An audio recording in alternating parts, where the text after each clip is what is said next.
noneho Djihad aje abaga nta kinya nyuma y'uko yagagiye ku mbuga nkoranyambaga akavuga ko papa wa Djihad yakoze jenoside.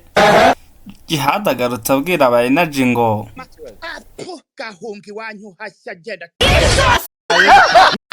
nyuma y'uko Yago apostinze agapipi ka Djihad ntiyanyurwa aba yinjiye no ku babyeyi.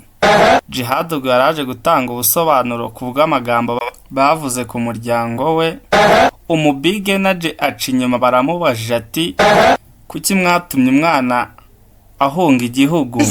Na Djihad mu burakare bwishe ati gahunga iwanyu hashya. Reka nangire mwiyumvire.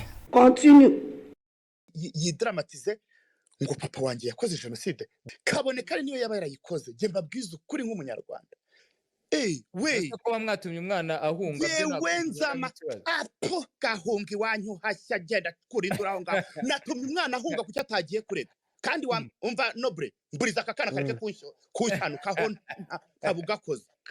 Musaba imbabazi Yago cyakoze mwana. Reba hano kuntegeka gusaba imbabazi wakana we kandi nakoze uranshinja.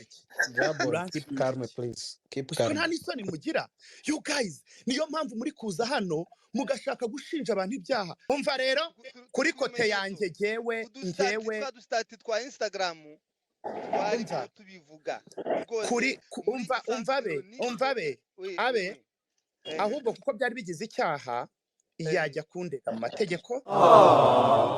You get it? We must learn a lesson.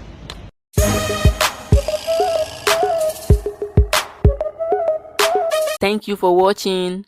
Please click on the subscribe button. Bye.